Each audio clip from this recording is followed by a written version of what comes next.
News. ಮೊದಲಿಗೆ headlines. ನಗರದ doctor B R. Ambedkar ವೃತ್ತ ನವೀಕರಣ, ಅಂಬೇಡ್ಕರ್ ಪುತ್ಥಳಿ ತೆರವು. ಜುಲೈ 3ರಂದು ಬ್ರಾಹ್ಮಣ ಮಹಾಸಭಾದಿಂದ ವಿಪ್ರೋತ್ಸವ, ಪ್ರತಿಭಾ ಪುರಸ್ಕಾರ, ವಿಪ್ರಶ್ರೀ ಪ್ರಶಸ್ತಿ ಪ್ರದಾನ.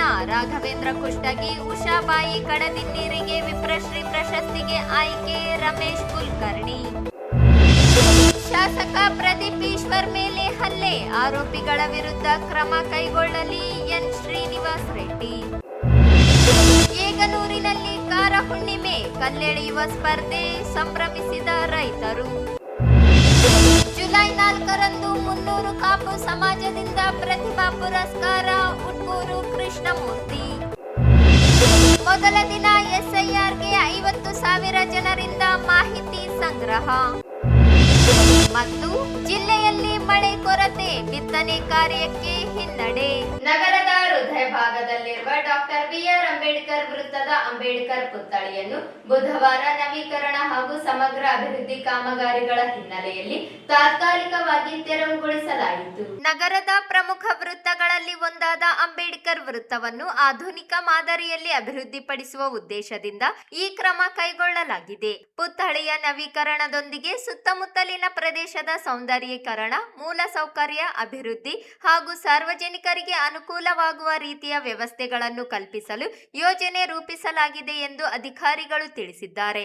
ಈ ಹಿನ್ನೆಲೆಯಲ್ಲಿ ಪ್ರಸ್ತುತ ಅಸ್ತಿತ್ವದಲ್ಲಿದ್ದ ಅಂಬೇಡ್ಕರ್ ಪುತ್ಥಳಿಯನ್ನು ತಾತ್ಕಾಲಿಕವಾಗಿ ತೆರವುಗೊಳಿಸಿ ಸುರಕ್ಷಿತವಾಗಿ ಸಮಾಜ ಕಲ್ಯಾಣ ಇಲಾಖೆಯ ಕಚೇರಿಗೆ ಸ್ಥಳಾಂತರಿಸಲಾಗಿದೆ. ಕಾಮಗಾರಿಗಳು ಪೂರ್ಣಗೊಂಡ ನಂತರ ಪುನಃ ಗೌರವಯುತವಾಗಿ ಪ್ರತಿಷ್ಠಾಪಿಸಲಾಗುವುದು ಎಂದು ಜಿಲ್ಲಾಡಳಿತ ಭರವಸೆ ನೀಡಿದೆ. ಪುತ್ಥಳಿ ತೆರವು ಪ್ರಕ್ರಿಯೆ ಜಿಲ್ಲಾಡಳಿತದ ಮೇಲ್ವಿಚಾರಣೆಯಲ್ಲಿ ಶಾಂತಿಯುತವಾಗಿ ನಡೆಯಿತು. ಈ ವೇಳೆ ವಿವಿಧ ದಲಿತ, ಸಾಮಾಜಿಕ ಹಾಗೂ ಪ್ರಗತಿಪರ ಸಂಘಟನೆಗಳ ಮುಖಂಡರು ಹಾಜರಿದ್ದು ಕಾಮಗಾರಿಗಳ ಬಗ್ಗೆ ಅಧಿಕಾರಿಗಳಿಂದ ಮಾಹಿತಿ ಪಡೆದರು. ಜಿಲ್ಲಾಧಿಕಾರಿ ಪೂವಿತಾ ಎಸ್, ಜಿಲ್ಲಾ ಪೊಲೀಸ್ ವರಿಷ್ಠಾಧಿಕಾರಿ ಅರುಣಾಕ್ಷುಗಿರಿ ಸೇರಿದಂತೆ ವಿವಿಧ ಇಲಾಖೆಗಳ ಅಧಿಕಾರಿಗಳು ಸ್ಥಳದಲ್ಲಿದ್ದು ಕಾಮಗಾರಿ ಪ್ರಕ್ರಿಯೆಯ ಮೇಲ್ವಿಚಾರಣೆ ನಡೆಸಿದರು. ಸಾರ್ವಜನಿಕರ ಅನುಕೂಲತೆ, ಸಂಚಾರ ವ್ಯವಸ್ಥೆ ಹಾಗೂ ಸ್ಥಳದ ಸಮಗ್ರ ಅಭಿವೃದ್ಧಿಯನ್ನು ಗಮನದಲ್ಲಿಟ್ಟುಕೊಂಡು ಈ ಕ್ರಮ ಕೈಗೊಳ್ಳಲಾಗಿದೆ ಎಂದು ಅಧಿಕಾರಿಗಳು ತಿಳಿಸಿದ್ದಾರೆ. ಅಂಬೇಡ್ಕರ್ ವೃತ್ತದ ನವೀಕರಣ ಕಾರ್ಯ ಪೂರ್ಣಗೊಂಡ ಬಳಿಕ ಇನ್ನಷ್ಟು ಆಕರ್ಷಕ ಹಾಗೂ ಅಭಿವೃದ್ಧಿಪರ ರೂಪದಲ್ಲಿ ವೃತ್ತ ಹೊರಹೊಮ್ಮಲಿದ್ದು ನಗರದ ಸೌಂದರ್ಯಕ್ಕೆ ಹೊಸ ಮೆರುಗು ನೀಡಲಿದೆ ಎಂಬ ನಿರೀಕ್ಷೆ ವ್ಯಕ್ತವಾಗಿದೆ.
पे जरगो ए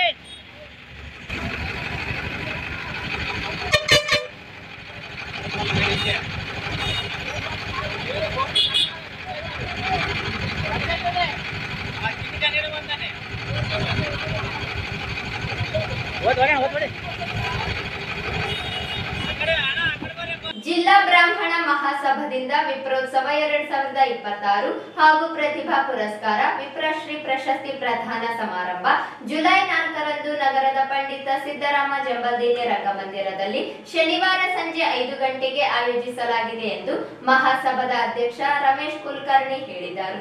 ಅವರಿಂದು ಮಾಧ್ಯಮಗೋಷ್ಠಿ ಉದ್ದೇಶಿಸಿ ಮಾತನಾಡಿ 2025-26ರ ಸಾಲಿನಲ್ಲಿ ಎಸ್ಎಸ್ಎಲ್ಸಿ ಪಿಯುಸಿ ಪರೀಕ್ಷೆಗಳಲ್ಲಿ 75%ಕ್ಕಿಂತ ಹೆಚ್ಚು ಅಂಕ ಪಡೆದ 120 ವಿದ್ಯಾರ್ಥಿಗಳಿಗೆ ಪ್ರತಿಭಾ ಪುರಸ್ಕಾರ ನೀಡಲಾಗುತ್ತದೆ. ಸಮಾಜ ಸೇವೆಯಲ್ಲಿ ಗಣನೀಯ ಸೇವೆ ಸಲ್ಲಿಸಿದ ಹೋರಾಟಗಾರ ರಾಘವೇಂದ್ರ ಕುಷ್ಟಗಿ ಮತ್ತು ಮಹಿಳಾ ವಿಭಾಗದಲ್ಲಿ ಉಷಾಬಾಯಿ ಶ್ರೀನಿವಾಸ ರಾವ್ ದೇಸಾಯಿ ಇವರಿಗೆ ವಿಪ್ರಶ್ರೀ ಪ್ರಶಸ್ತಿ ಪ್ರದಾನ ಮಾಡಲಾಗುತ್ತದೆ. ಅಲ್ಲದೆ ಪಿಎಚ್ಡಿ ಮತ್ತು ಸಿಎ ಪರೀಕ್ಷೆಯಲ್ಲಿ ಸಾಧನೆ ಮಾಡಿದ 4 ಜನರಿಗೆ ವಿಶೇಷ ಸನ್ಮಾನ ಕಾರ್ಯಕ್ರಮ ನಡೆಯಲಿದೆ. ಕಾರ್ಯಕ್ರಮವನ್ನು ಮಾಜಿ ಸಚಿವ ದಿನೇಶ್ ಗುಂಡೂರಾವ್ ಉದ್ಘಾಟಿಸಲಿದ್ದಾರೆ. ಮಾಜಿ ಸಚಿವ ಎನ್ಎಸ್ ಬೋಸರಾಜು, ಸಂಸದ ಜಿ ಕುಮಾರ್ ನಾಯಕ, ಜಿಲ್ಲೆಯ ಶಾಸಕರುಗಳಾದ ಡಾಕ್ಟರ್ ಶಿವರಾಜ್ ಪಾಟೀಲ್, ವಾಲ್ಮೀಕಿ ಅಭಿವೃದ್ಧಿ ನಿಗಮದ ಅಧ್ಯಕ್ಷ ದದ್ದಲ್ ಬಸನಗೌಡ, ವಿಧಾನ ಪರಿಷತ್ ಸದಸ್ಯ ಎ ವಸಂತ್ ಕುಮಾರ್, ಅಖಿಲ ಕರ್ನಾಟಕ ಬ್ರಾಹ್ಮಣ ಮಹಾಸಭಾದ ಅಧ್ಯಕ್ಷ ಎಸ್ ರಘುನಾಥ, ಬ್ರಾಹ್ಮಣ ಅಭಿವೃದ್ಧಿ ಮಂಡಳಿಯ ಅಧ್ಯಕ್ಷ ಅಸಗೋಡು ಜಯಸಿಂಹ, ಜಿಲ್ಲಾ ಬ್ರಾಹ್ಮಣ ಮಹಾಸಭಾ ಮಹಾಪೋಷಕ ನರಸಿಂಗರಾವ್ ದೇಶಪಾಂಡೆ, ಸುಯಮೀಂದ್ರ ಕುಲಕರ್ಣಿ, ವೇಣುಗೋಪಾಲ್ ಇನಾಮದಾರ, ಕಾರ್ಯಾಧ್ಯಕ್ಷ ವೆಂಕಟೇಶ್ ದೇಸಾಯಿ ಆಗಮಿಸಲಿದ್ದಾರೆ. ಮುಖ್ಯ ಭಾಷಣಕಾರರಾಗಿ ರೋಹಿತ್ ಚಕ್ರವರ್ತಿ ಆಗಮಿಸಲಿದ್ದಾರೆ. ಅಧ್ಯಕ್ಷತೆಯನ್ನು ರಮೇಶ್ ಕುಲಕರ್ಣಿ ವಹಿಸಿಕೊಳ್ಳಲಿದ್ದಾರೆ.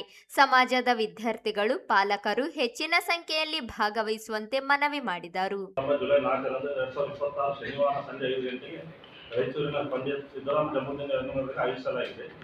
ಈ ಸಮಾರಂಭದಲ್ಲಿ ಎಸ್ಎಸ್ಎಲ್ಸಿ ಹಾಗೂ ಪಿಯುಸಿ 2025-26 ಪರೀಕ್ಷೆಯಲ್ಲಿ 75%ಕ್ಕಿಂತ ಹೆಚ್ಚು ಅಂಕಗಳನ್ನು ಪಡೆದ ರಾಯಚೂರಿನ ಜಿಲ್ಲೆಯ ಸುಮಾರು 120ಕ್ಕೂ ಅಧಿಕ ಬ್ರಾಹ್ಮಣ ವಿದ್ಯಾರ್ಥಿನಿಯರಿಗೆ ಗುರುತಿಸಿ ಪ್ರತಿಭಾ ಪುರಸ್ಕಾರ ನೀಡಿ ಗೌರವಿಸಲಾಗುತ್ತದೆ.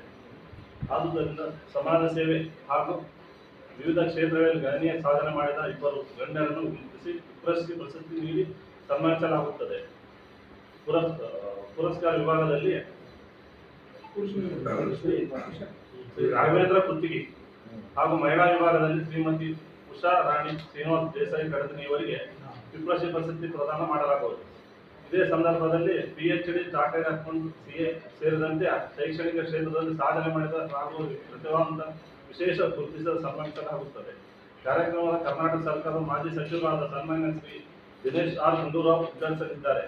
ಕಾರ್ಯಕ್ರಮದಲ್ಲಿ ಕರ್ನಾಟಕದ ಸರ್ಕಾರದ ಮಾಜಿ ಸಚಿವರಾದ ಶ್ರೀ ಎನ್ಎಸ್ ಬೋಸರಾಜ್ ಹಾಗೂ ರಾಯಚೂರು ಲೋಕಸಭಾ ಕ್ಷೇತ್ರದ ಸಂಸದರಾದ ಶ್ರೀ ಜಿ ಕುಮಾರ್ ನಾಯಕ್, ಜಿಲ್ಲೆಯ ಶಾಸಕರಾದ ಶ್ರೀ ಎಸ್ ಶಿವರಾಜ್ ಪಾಟೀಲ್ ಸರ್ ಹಾಗೂ ರಾಯಚೂರು ಗ್ರಾಮಾಂತರ ಕ್ಷೇತ್ರದ ಶಾಸಕರಾದ ಬಸವರಾಜ ದದ್ದಲ್ ಹಾಗೂ ವಿಧಾನ ಪರಿಷತ್ ಸದಸ್ಯರಾದ ಎ ವಸಂತ್ ಕುಮಾರ್ ಹಾಗೂ ಅಖಿಲ ಕರ್ನಾಟಕ ಬ್ರಾಹ್ಮಣ ಮಹಾಸಭಾದ ರಾಜ್ಯಾಧ್ಯಕ್ಷರಾದ ಶ್ರೀ ಎಸ್ ರಘುನಾಥ್, ಬ್ರಾಹ್ಮಣ ಅಭಿವೃದ್ಧಿ ಮಂಡಳಿಯ ಅಧ್ಯಕ್ಷರಾದ ಅಧ್ಯಕ್ಷ ಅಶೋಕ ಜಯಸಿಂಹ, ರಾಯಚೂರು ಜಿಲ್ಲಾ ಬ್ರಾಹ್ಮಣ ಮಹಾಸಭೆಯ ಮಹಾಪೋಷಕರಾದ ಶ್ರೀ ನರಸಿಂಗರಾವ್ ದೇಶಪಾಂಡೆ ಹಾಗೂ ಶ್ರೀ ಸುಮೇಂದ್ರ ಕುಲಕರ್ಣಿ ಸೇರಿದಂತೆ ಅನೇಕ ಗಣ್ಯರು ಉಪಸ್ಥಿತರಿರುತ್ತಾರೆ.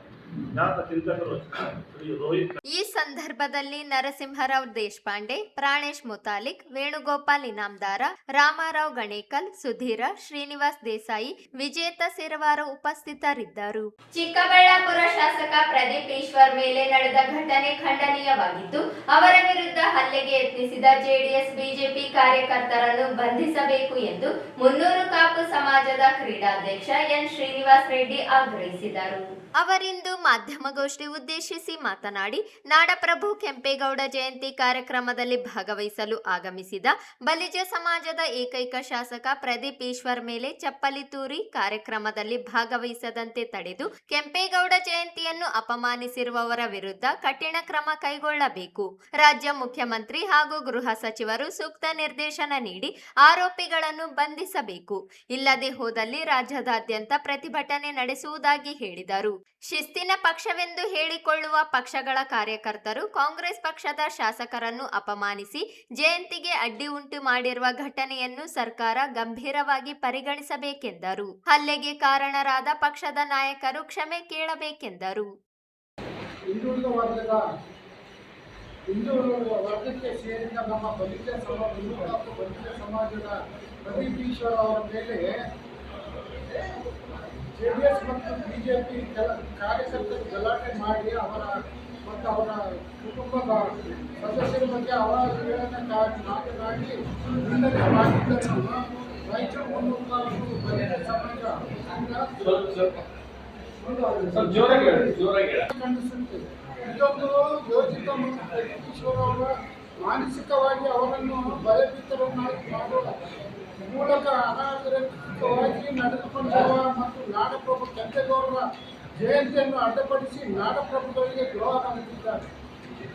ಪ್ರಜಾಪ್ರಭುತ್ವದಲ್ಲಿ ಶಾಸಕರಾಗಿ ಮಹಾನ್ ನಾಯಕರಂತೆ ಹಾಗೂ ಸರ್ಕಾರ ಮತ್ತು ಸಾರ್ವಜನಿಕ ಕಾರ್ಯಕ್ರಮಗಳಲ್ಲಿ ಅವರು ಭಾಗವಹಿಸಿದ ಅವರಿಗಿರುವ ಶಾಸನಬದ್ಧ ಹಕ್ಕು ಶಾಸಕರ ಕರ್ತವ್ಯ ಜ್ಯೋತಿ ತಂದು ಪ್ರಜಾಪ್ರಭುತ್ವ ಮೌಲ್ಯವನ್ನು ಕಂಡಿದ್ದಾರೆ. ನಮ್ಮ ಶಿಸ್ತಿನ ಪಕ್ಷವೆಂದು ಹೇಳಿಕೊಳ್ಳುವ JDS ಮತ್ತು ಭಾಜಪ ಒಕ್ಕಲಿಗರ ಮತವನ್ನು ಪಡೆದು ರಾಜಕೀಯ ಅಸ್ತಿತ್ವವನ್ನು ಪಡೆದುಕೊಂಡಿರುವುದು. ಈ ಭಾಗದ ಎರಡೂ ಪಕ್ಷಗಳ ಕೆಲವು ಕಾರ್ಯಕರ್ತರು ಮಾಡಿರುವ ಗುಂಡವರ್ತನೆ ಅಕ್ಷರಾಂಶ ಅಪರಾಧವಾಗಿದೆ. ಭಾಜಪ ಮತ್ತು JDS ಪಕ್ಷಗಳ ನೇತೃತ್ವ ವಹಿಸಿ ಹಿರಿಯ ಮುಖಂಡ ತಮ್ಮ ಕಾರ್ಯಕರ್ತರು ಮಾಡಿದ ಈ ಕೃತ್ಯಕ್ಕೆ ಜನತೆ ಕ್ಷಮೆಯನ್ನು ಯೋಚಿಸಬೇಕು. ಈಗಾಗಲೇ ಅದೇ ಮಾಡಿದವರು ಪೊಲೀಸ್ ಇಲಾಖೆ ಗುರುತಿಸಿ ಅವರ ಬಗ್ಗೆ ಕಠಿಣ ಕ್ರಮ ಕೈಗೊಂಡು ಅವರಿಗೆ ಶಿಕ್ಷೆಯಾದಂತೆ ನೋಡುವುದು ಇಲಾಖೆಯ ಕರ್ತವ್ಯ. ರಾಜ್ಯ ಮುಖ್ಯಮಂತ್ರಿಗಳಾಗಿಯೂ ಗೃಹ ಸಚಿವರು ಈ ಬಗ್ಗೆ ಸೂಕ್ಷ್ಮ ನಿರ್ದೇಶನ ನೀಡಿ ತಪ್ಪಿತರ ವಿರುದ್ಧ ಕಾನೂನು ಕ್ರಮ ಜರುಗಿಸುವಂತೆ ನೋಡಿಕೊಳ್ಳಬೇಕೆಂದು ಮುನ್ನೂರು ತಾಲೂಕು ಬಲಿಜ ಸಮಾಜ ಒತ್ತಾಯಿಸಿದೆ. ಇಲ್ಲವಾದರೆ ನಮ್ಮ ಸಮಾಜದ ಶಾಸಕರಾದ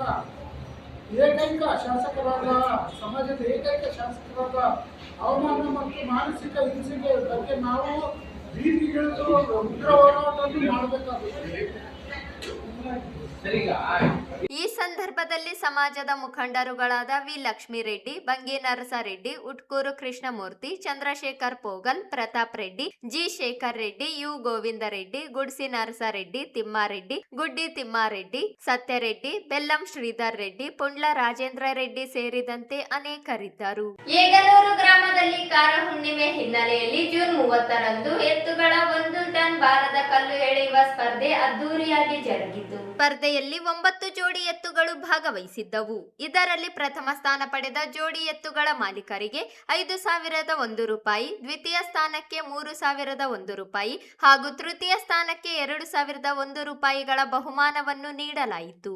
ಮೊದಲ ಸ್ಥಾನವನ್ನು ಶ್ರೀನಿವಾಸ್ ಅವರ ಎತ್ತುಗಳು ಪಡೆದವು. ಎರಡನೇ ಸ್ಥಾನವನ್ನು ದೊಡ್ಡಪ್ಪ ಹಾಗೂ ತೃತೀಯ ಸ್ಥಾನವನ್ನು ಕಾಶಪ್ಪ ಅವರ ಎತ್ತುಗಳು ಪಡೆದುಕೊಂಡವು. ಎಲ್ಲರೂ ಗ್ರೌಂಡ್ ಬಿಟ್ಟು ಹೊರಗೆ ಸರಿ.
ಕಾರ್ಯಕ್ರಮದಲ್ಲಿ ಗ್ರಾಮದ ಮುಖಂಡರು, ಹಿರಿಯರು, ರೈತರು ಪಾಲ್ಗೊಂಡಿದ್ದರು. ಪ್ರತಿ ವರ್ಷದಂತೆ 300 ಕಾಪು ಸಮಾಜದ ಪ್ರತಿಭಾವಂತ ವಿದ್ಯಾರ್ಥಿಗಳಿಗೆ ಪುರಸ್ಕಾರವನ್ನು ಮಾಜಿ ಶಾಸಕ ಎ ಪಾಪಾರೆಡ್ಡಿ ಅವರ ನೇತೃತ್ವದಲ್ಲಿ ಜುಲೈ 4ರಂದು ನಗರದ ವೀರಾಂಜನೇಯ ಕಲ್ಯಾಣ ಮಂಟಪದಲ್ಲಿ ಆಯೋಜಿಸಲಾಗಿದೆ ಎಂದು ಸಮಾಜದ ಕಾರ್ಯಾಧ್ಯಕ್ಷ ಉಟ್ಕೂರು ಕೃಷ್ಣಮೂರ್ತಿ ಹೇಳಿದರು.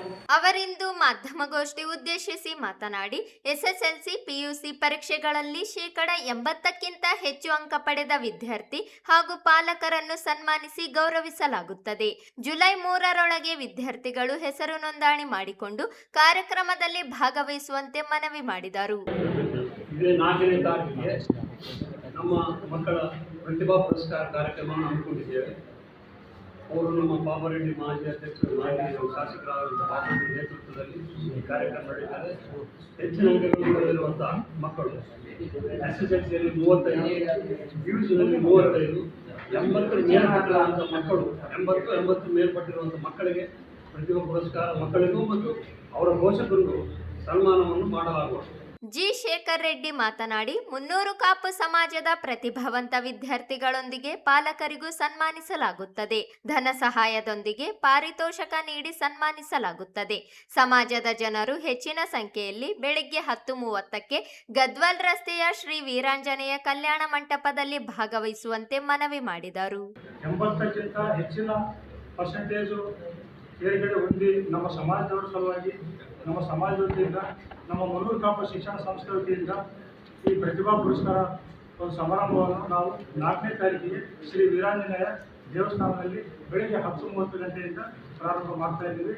ಹಾಗಾಗಿ ಈ ಒಂದು ಕಾರ್ಯಕ್ರಮದಲ್ಲಿ ವಿದ್ಯಾರ್ಥಿಗಳು ಮತ್ತು ಅವರವರ ಪಾಲಕ ತಂದೆ ತಾಯಿಗಳು, ನಮ್ಮ ಸಮಾಜದವರು, ಶಿಕ್ಷಣ ಸಂಸ್ಥೆಯ ಪದಾಧಿಕಾರಿಗಳು, ನಮ್ಮ ಸಮಾಜದ ಹಿರಿಯ ಪದಾಧಿಕಾರಿಗಳು, ಎಲ್ಲ ಪದಾಧಿಕಾರಿಗಳು, ಸರ್ವ ಸದಸ್ಯರು ಎಲ್ಲರೂ ಭಾಗವಹಿಸಿ ಈ ಒಂದು ಮಕ್ಕಳ ಕಾರ್ಯಕ್ರಮವನ್ನು ಯಶಸ್ವಿ ಮಾಡಬೇಕು. ಈ ಸನ್ಮಾನ ಕಾರ್ಯಕ್ರಮದಲ್ಲಿ ನಾವು ಮೊದಲನೇದಾಗಿ SSLCಯಲ್ಲಿ 80ಕ್ಕಿಂತ ಹೆಚ್ಚಿನ ಪರ್ಸೆಂಟೇಜನ್ನು ಪಡೆದಂಥ ಮಕ್ಕಳಿಗೆ ಸನ್ಮಾನ ಕಾರ್ಯಕ್ರಮ ಮಾಡ್ತಾ ಇದ್ದೀವಿ. ಅದರಲ್ಲಿ ಒಬ್ಬ ವಿದ್ಯಾರ್ಥಿ, ಆ ವಿದ್ಯಾರ್ಥಿ ಜೊತೆಗೆ ತಂದೆ ತಾಯಿ ಮೂವರನ್ನು ವೇದಿಕೆ ಕರೆದು ಅವರಿಗೆ ಸನ್ಮಾನಿಸಿ ಅವರಿಗೆ ಪಾರಿತೋಷಕ ಮತ್ತು ನಮ್ಮ ಶಿಕ್ಷಣ ಸಂಸ್ಥೆಯಿಂದ ಒಂದು ಪ್ರಮಾಣ ಪತ್ರ, ಒಂದು ಸಿಲ್ವರ್ ಮೆಡಲ್ ಮತ್ತು ಸಹಾಯಧನವನ್ನು ಕೂಡ ವಿತರಿಸಲಾಗುವುದು. ಮಕ್ಕಳು 3ನೇ ತಾರೀಕು ತಮ್ಮ ಹೆಸರು ಮತ್ತು ಅಂಕಪಟ್ಟಿಯನ್ನು ನೋಂದಾಯಿಸಬೇಕು. ಭಾರತ ಚುನಾವಣಾ ಆಯೋಗದ ನಿರ್ದೇಶನದಂತೆ ಮತದಾರರ ಪಟ್ಟಿಗಳ ವಿಶೇಷ ಸಮಗ್ರ ಪರಿಷ್ಕರಣೆ 2026 ಕಾರ್ಯ ಮಂಗಳವಾರದಿಂದ ಜಿಲ್ಲೆಯಲ್ಲಿ ಆರಂಭಗೊಂಡಿದ್ದು, ಮತದಾರರ ವಿವರಗಳನ್ನು ಪರಿಶೀಲಿಸಿ ನವೀಕರಿಸುವ ಉದ್ದೇಶದಿಂದ ಬೂತ್ ಮಟ್ಟದ ಅಧಿಕಾರಿಗಳು ಮನೆ ಮನೆಗೆ ತೆರಳಿ ಗಣತಿ ನಮೂನೆಗಳನ್ನು ವಿತರಿಸುವ ಕಾರ್ಯಕ್ಕೆ ಚಾಲನೆ ನೀಡಿದ್ದಾರೆ. ಜಿಲ್ಲೆಯಾದ್ಯಂತ ಒಟ್ಟು 1853 ಬೂತ್ ಮಟ್ಟದಲ್ಲಿ ಅಧಿಕಾರಿಗಳನ್ನು ಈ ಕಾರ್ಯಕ್ಕಾಗಿ ನಿಯೋಜಿಸಲಾಗಿದ್ದು, ಅವರ ಕಾರ್ಯಚಟುವಟಿಕೆಗಳ ಮೇಲ್ವಿಚಾರಣೆಗೆ 185 ಬೂತ್ ಮಟ್ಟದ ಮೇಲ್ವಿಚಾರಕರನ್ನು ನೇಮಕ ಮಾಡಲಾಗಿದೆ. ಮತದಾರರಿಗೆ ಯಾವುದೇ ತೊಂದರೆಯಾಗದಂತೆ ಹಾಗೂ ನಿಗದಿತ ಅವಧಿಯೊಳಗೆ ಪರಿಷ್ಕರಣೆ ಪ್ರಕ್ರಿಯೆ ಪೂರ್ಣಗೊಳ್ಳುವಂತೆ ಅಧಿಕಾರಿಗಳಿಗೆ ಸೂಚನೆ ನೀಡಲಾಗಿದೆ. ಜಿಲ್ಲೆಯ 7 ವಿಧಾನಸಭಾ ಕ್ಷೇತ್ರಗಳಲ್ಲಿ ಒಟ್ಟು 17,20,924 ಮತದಾರರು ನೋಂದಾಯಿತರಾಗಿದ್ದಾರೆ. ಇವರಿಗಾಗಿ ಅಗತ್ಯವಿರುವ ಎಲ್ಲ ಗಣತಿ ನಮೂನೆಗಳನ್ನು ಮುದ್ರಿಸಲಾಗಿದ್ದು, ಇದುವರೆಗೆ 14,74,829 ಮತದಾರರನ್ನು ಗುರುತಿಸಿ ಮ್ಯಾಪಿಂಗ್ ಕಾರ್ಯ ಪೂರ್ಣಗೊಳಿಸಲಾಗಿದೆ. ಮುದ್ರಿತ ನಮೂನೆಗಳನ್ನು ಈಗಾಗಲೇ ಸಂಬಂಧಿತ ಬೂತ್ ಮಟ್ಟದ ಅಧಿಕಾರಿಗಳಿಗೆ ವಿತರಿಸಲಾಗಿದ್ದು, ಅವರ ಮನೆ ಮನೆಗೆ ಭೇಟಿ ನೀಡಿ ಮತದಾರರಿಗೆ ನಮೂನೆಗಳನ್ನು ತಲುಪಿಸುತ್ತಿದ್ದಾರೆ. ಜೂನ್ 30ರಂದು ಬೆಳಗ್ಗೆಯಿಂದ ಸಂಜೆ 6 ಗಂಟೆಯವರೆಗೆ ಜಿಲ್ಲೆಯಾದ್ಯಂತ 52,510 ಗಣತಿ ನಮೂನೆಗಳನ್ನು ಮತದಾರರಿಗೆ ವಿತರಿಸಲಾಗಿದೆ.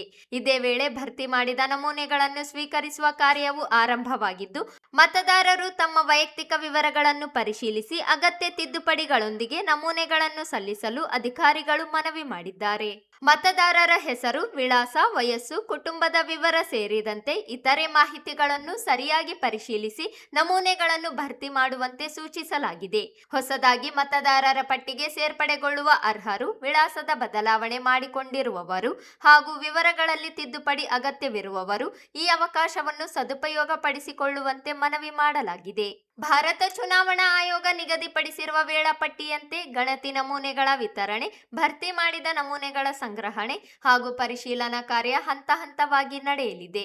ಈ ಹಿನ್ನೆಲೆಯಲ್ಲಿ ಜಿಲ್ಲೆಯ ಎಲ್ಲಾ ಮತದಾರರು ಬೂತ್ ಮಟ್ಟದ ಅಧಿಕಾರಿಗಳಿಗೆ ಸಹಕರಿಸಿ ಸರಿಯಾದ ಮಾಹಿತಿಯನ್ನು ಒದಗಿಸುವ ಮೂಲಕ ಮತದಾರರ ಪಟ್ಟಿಯನ್ನು ನಿಖರ ಮತ್ತು ಸಮಗ್ರವಾಗಿಸಲು ಕೈಜೋಡಿಸುವಂತೆ ಜಿಲ್ಲಾ ಚುನಾವಣಾಧಿಕಾರಿಗಳು ಮನವಿ ಮಾಡಿದ್ದಾರೆ.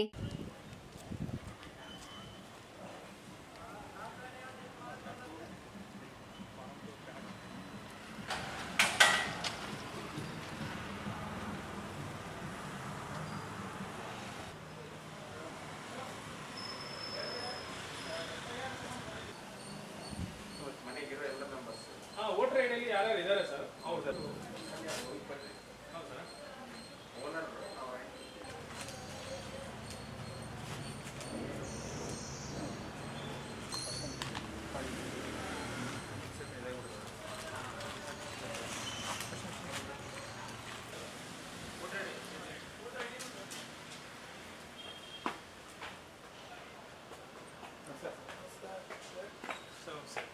ಸರ್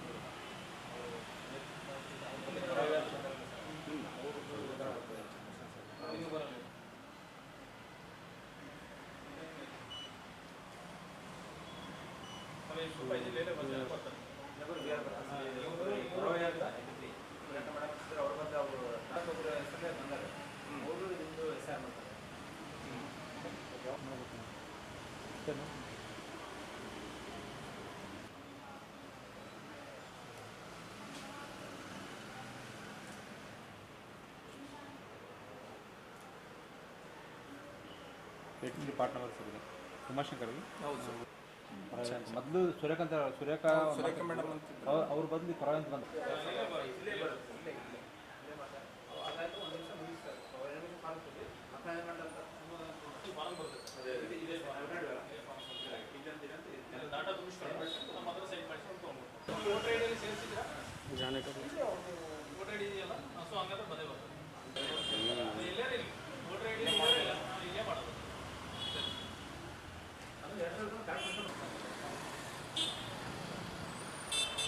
ಹೋಗ್ರಿ ಸರ್.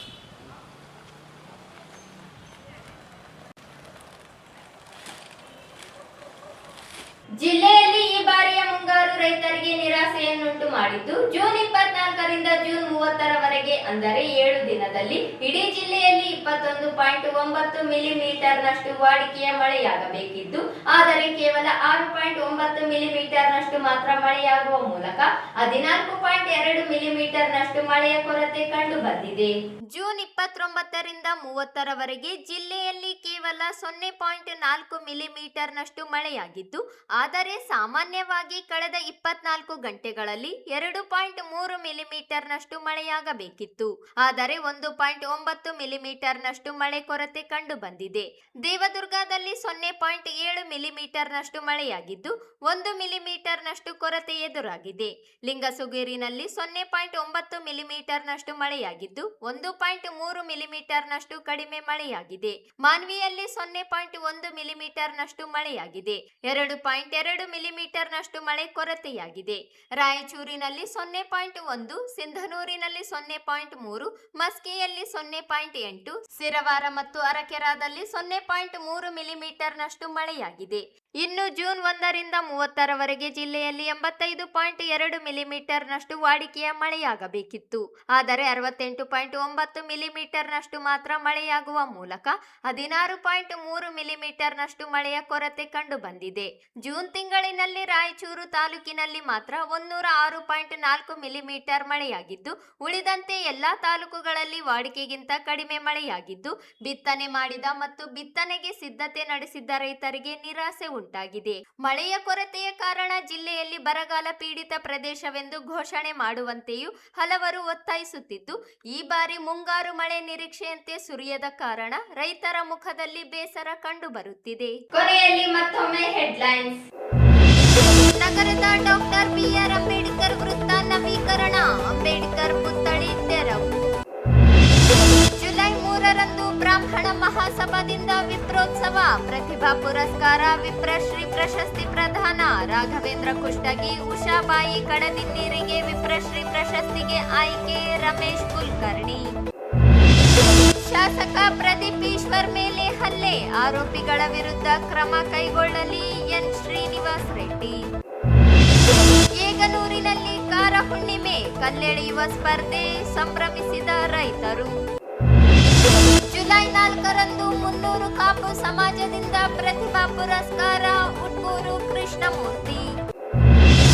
ಮೊದಲ ದಿನ ಎಸ್ಐಆರ್ಗೆ 50,000 ಜನರಿಂದ ಮಾಹಿತಿ ಸಂಗ್ರಹ ಮತ್ತು ಜಿಲ್ಲೆಯಲ್ಲಿ ಮಳೆ ಕೊರತೆ ಬಿತ್ತನೆ ಕಾರ್ಯಕ್ಕೆ ಹಿನ್ನಡೆ. ಇದಿಷ್ಟು ಇವತ್ತಿನ ಸುದ್ದಿಗಳು. ಪ್ರಮುಖ ಸುದ್ದಿಗಳಿಗಾಗಿ ನೋಡ್ತಾ ಇರಿ ಮೆಘಾ ನ್ಯೂಸ್.